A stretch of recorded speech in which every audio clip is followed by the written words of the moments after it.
Well, Milan, Paris, London, Tokyo, and New York fashion weeks are held in major cities around the world, and the Chinese capital is no exception. As BON's Neva Wyman reports, mainland designers are determined to make a greater impact on the international fashion scene. When China Fashion Week began back in 1997, it managed to attract just 4 collections. But from those inauspicious beginnings, the event has grown into today's huge biannual fashion festival. And this week, over 50 different labels are presenting their designs in Beijing. Still, there is a noticeable absence of international players this time around, which organizers blame on the impact of the global financial crisis. However, the dearth of interest from top names this year did nothing to dim the optimism of mainland designer Zhang Zhifeng, the man behind these styles, about what the future holds for Chinese brands. In about 10 to 20 years, people will only know Chinese brand names and will have forgotten Italian and French brand names. And Zhang is not alone in his upbeat predictions for Chinese fashion.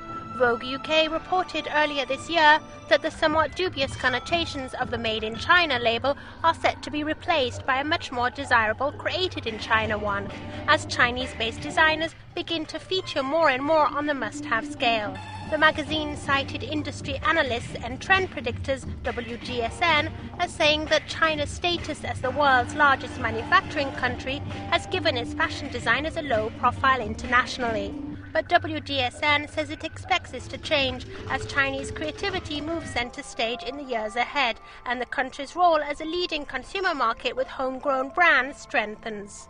However, Angelica Chung, editor of Vogue China, says it will take some time before Chinese fashion brands can achieve real international influence.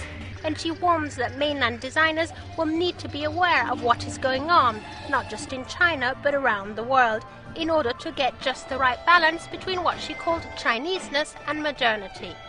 At a menswear show on the other side of Beijing, Yang Ziming of Cabine, the first designer from the mainland to show in New York's Fashion Week, was also upbeat on what Chinese brands can offer the international customer, saying they certainly have something that is unique. The president of China Fashion Week, Wang Qing, said the fact that designer-owned brands, rather than major fashion houses, were dominating the catwalk was a positive sign, which shows the industry's transformation from concentrating on processing and export to a more talent-driven mode. But he cautioned that copying of designs was still a serious problem in China, although he added that improved IPR protection and Chinese companies and designers achieving their own styles could help reduce this.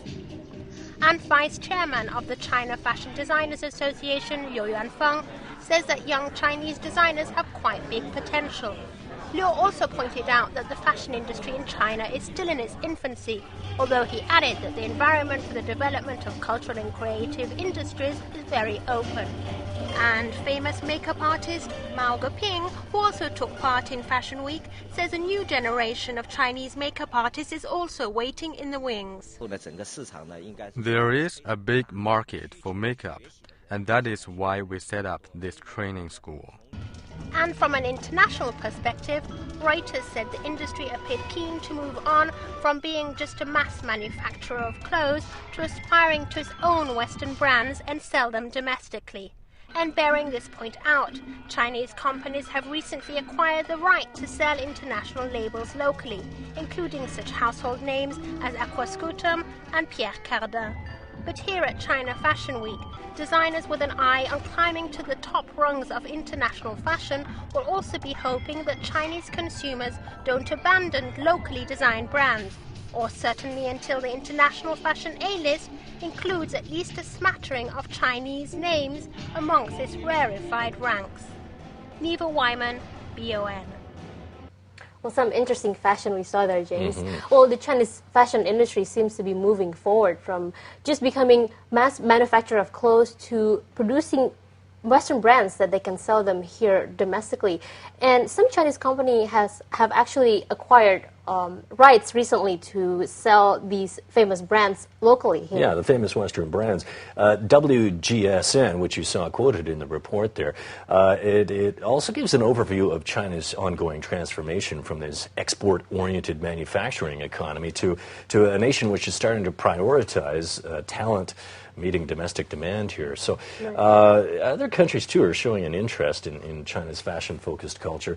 Donatella Versace, she made a point of being in Beijing a little earlier this year for her spring and summer 2009 collection. She was also here the previous year as well.